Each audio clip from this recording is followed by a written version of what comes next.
الحمد لله رب العالمين، والصلاة والسلام على سيدنا محمد وعلى آله وصحبه أجمعين.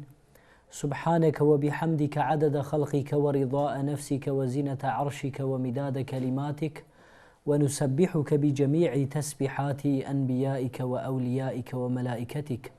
رب اشرح لي صدري ويسر لي أمري واحلل عقدة من لساني يفقه قولي، وبه نستعين. سلام رحمت وبركة خدا لسر ولسر ما حميان با تماشوان هجا جارك دين هن بخير وسر چاواهاتن بر اكران خوا، هن بخير وسر چاواهاتن برنامه نورا دلان. نورا دلان ده ام جهد دنا سيداي بديع الزمان جي كتابة بيفين بچوك جي رسالة بيفين بچوك ام بهفر دخوينين ما هرسي بيفي پیشی خوندن نها ام گهان پیوا چارم پیوا چاران انشاء الله دوی صحبت ده به هفره امی پیوا چاران بخوینن و خدای تعالی کو قوت و امکان بده ما امی به هفره جه استفاده بکن انشاء الله. تماشوان هجا پیوا چارم لسر تشتکی پر مهمه، لسر عبادتك پر مهم و عبادتك مستثناية. چیه گلو او عبادتا مهم و عبادتا مستثنا؟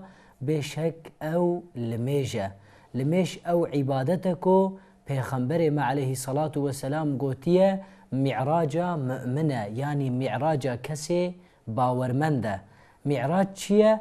معراج هلكشينا ببال خدا عز وجل و دركتنا حضور رب العالمين، دركتنا حضور رب عالمان الله جل جلاله، و تقديم كرنا أرض حال خوا جيرا جوي رب العالمين را جوي سلطان كائنات را. أها لميش معراجا مؤمنة، لميش نفس ستندنا مؤمنة، لميش أرض حال مؤمن لقل سلطان كائناته لقل رب العالمين لقل الله جل جلاله. هي إن شاء الله إيرو أمي في صحبته درباري الميجي دا بهاف بحسين.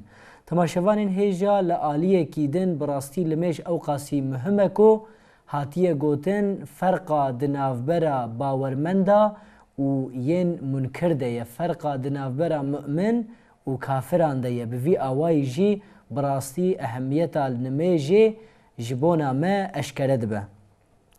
ناخو کرم کن ام بهفره لوی صفره لوی زیافت رونین و به چه حکمت و به چه زراوی جبونا ما هاتنا افاده کرن ام بهفره جي استفاده بكن.